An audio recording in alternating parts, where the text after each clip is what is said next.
आज हम बनाने वाले हैं बहुत ही टेस्टी चटपटे भरवा परवल। आप भरवा परवल की ये रेसिपी जरूर ट्राई कीजिएगा। जिन लोगों को परवल पसंद नहीं है वो भी इसे शौक से खाएंगे। रेसिपी एकदम आसान है, जरूर ट्राई कीजिएगा। नमस्ते दोस्तों, स्वागत है आपका श्याम रसोई में। तो चलिए शुरू करते हैं बनाना।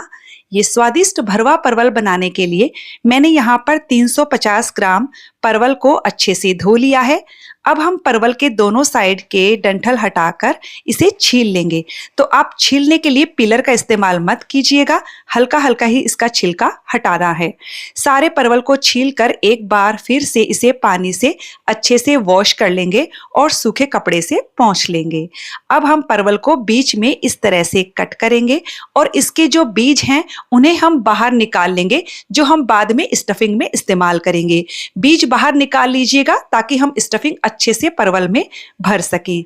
यदि परवल के बीज लाल हो तो उसे हम इस्तेमाल नहीं करेंगे, उसे आप डिस्कार्ड कर दीजिएगा। ये देखिए, हमने परवल को खाली कर लिया है। इसी तरह से हमने सारे परवल को खाली करके तैयार कर लिया है। इन बीजों को मैं चॉपर में डाल रही हूँ ताकि ये इकसार हो जाए और हमें स्टफिंग भरने में आसानी हो जाए। आप मिक्सर जार का इस्तेमाल भी कर सकते हो। अब हम एक पैन में 5 से 6 बड़े चम्मच बेसन लेंगे। बेसन को धीमी आंच पर आपको तब तक भुनना है जब तक कि इसका हल्का सा कलर चेंज ना हो जाए और इसमें से बहुत अच्छी सी खुशबू ना आने लग जाए। ये देखिए, बेसन हमारा भुन गया है। लगभग मैंने 7-8 मिनट इसे भुना। अब हम बेसन को एक बाउल में निकाल लेंगे। साथ के साथ इसमें कुछ मसाले पाउडर भी डाल देंगे। हमने यहाँ पर आधा छोटा चम्मच हल्दी पाउडर, 2 छोटे चम्मच धनिया पाउडर लिया है, 1 चम्मच कश्मीरी मिर्च का पाउडर लिया है, 2 छोटे चम्मच दरदरी पिसी हुई सौंफ ली है। सौंफ को बिल्कुल स्किप मत कीजिएगा, इससे बहुत अच्छा टेस्ट आता है। 1 छोटा चम्मच से थोड़ा सा कम मैंने नमक लिया है, आप अपने स्वाद के हिसाब से ले सकते हो। 1 छोटा चम्मच आमचूर पाउडर, आधा चम्मच गरम मसाला और आधा चम्मच जितना जीरा पाउडर लिया है। अब हम इन मसालों को अच्छे से मिक्स कर लेंगे। तो देखिए, मसाले अच्छे से मिक्स हो गए हैं। अब हम उसी पैन में 2 से 3 चम्मच तेल डाल देंगे। तेल हल्का सा गरम हो गया है। अब हम इसमें आधा चम्मच जीरा डाल देंगे और 2 पिंच जितना हींग डाल देंगे। जीरा को हल्का सा भून लीजिए और अब हमने यहाँ पर 2 हरी मिर्च को बारीक काट कर लिया है। मैंने कम तीखी हरी मिर्च का इस्तेमाल किया है। आधा इंच अदरक के टुकड़े को कद्दूकस करके लिया है। अदरक और हरी मिर्च को धीमी आंच पर बस 10-15 सेकेंड के लिए भूनेंगे, बहुत ज्यादा नहीं भूनना है। तुरंत ही हम इसमें ये परवल के बीज डाल देंगे। अब हमें धीमी आंच पर बस 1 से 2 मिनट के लिए इन सबको भूनना है। इससे हमारी स्टफिंग बहुत ही ज्यादा टेस्टी बनेगी। बस 1-2 मिनट के लिए मैंने भून लिया है। अब हम इसमें जो बेसन वाला हमने मसाला तैयार किया था ना, वो डाल देंगे। अब हम मसालों को अच्छे से मिक्स कर लेंगे। हमें इसे भूनना नहीं है क्योंकि सारी चीजें अच्छे से भुनी हुई हैं। और जैसे ही मसाला मिक्स हो जाएगा, गैस की फ्लेम को बंद कर दीजिए। तो ये हमारी स्टफिंग बनकर तैयार हो चुकी है। ये देखिए, स्टफिंग को हम ठंडा होने देंगे।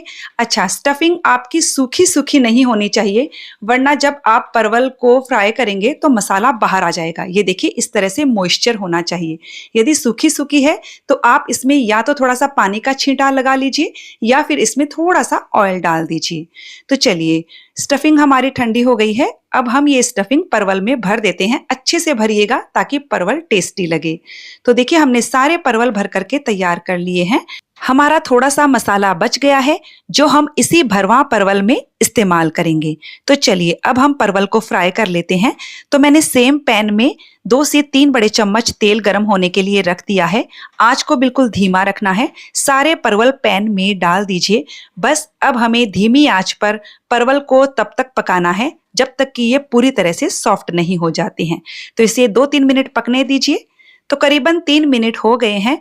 परवल को हम थोड़ा सा पलट देते हैं।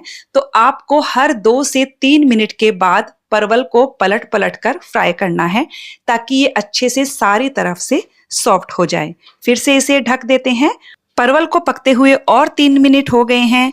तो अब हम फिर से इसे पलट देते हैं। सूखी सब्जी है तो आप इसे पलट पलट कर फ्राई कर लीजिएगा। मैं इसमें थोड़ा-थोड़ा पानी डाल देती हूँ साइडों में, ताकि जब स्टीम बनेगी ना अंदर से, तो परवल बहुत अच्छे से सॉफ्ट हो जाएँगे। तो फिर से इसे ढककर पका लीजिए और पानी डालने का एक फ़ायदा ये होता है कि मसाले भी नहीं जलते हैं। अभी हमें परवल को पकाते हुए 15 से 16 मिनट हो गए हैं और बीच में मैंने 2 से 3 बार इसे और पलटकर चेक कर लिया था। तो देखिए परवल हमारे काफ़ी सॉफ्ट हो गए हैं, मान के चलिए 80% सॉफ्ट हो गए हैं। इस वक़्त हम इसमें ये बचा हुआ सारा मसाला डाल देंगे और इसे अच्छे से मिक्स कर लेंगे। ये जो ऊपर से लिपटा हुआ मसाला है, इससे परवल और भी ज़्यादा टेस्टी लगता है। मैं इसमें हल्का-सा पानी और डाल रही हूँ, ताकि मसाले हमारे जले नहीं। और अब हम इसे ढककर फिर से लगभग 3 से 4 मिनट के लिए और पकाएँगे, या जब तक परवल पूरी तरह सॉफ्ट ना हो जाए। तो देखिए मैंने इसे 4-5 मिनट और पकाया और बीच में मैंने इसे चेक भी कर लिया था। परवल को हम चेक कर लेते हैं कि ये सॉफ्ट हुए कि नहीं। ये देखिए परवल पूरी तरह से सॉफ्ट हो गए हैं। परवल को सॉफ्ट होने में लगभग 20-22 मिनट लग गए हैं धीमी आंच पर। हरा धनिया डाल देंगे, मिक्स कर लीजिए। इन परवल को आप सिंपल पराठा या चपाती के साथ सर्व कर सकते हो, साइड डिश के रूप में, या दाल चावल के साथ भी सर्व कर सकते हो, जैसे भी आपको पसंद हो। जरूर ट्राई कीजिएगा, ये रेसिपी बहुत टेस्टी परवल हैं। तो फ्रेंड्स, रेसिपी कैसी लगी कमेंट करके जरूर बताइएगा। अच्छी लगे तो वीडियो को लाइक शेयर जरूर कीजिएगा। साथ ही चैनल को सब्सक्राइब करना ना भूलिएगा।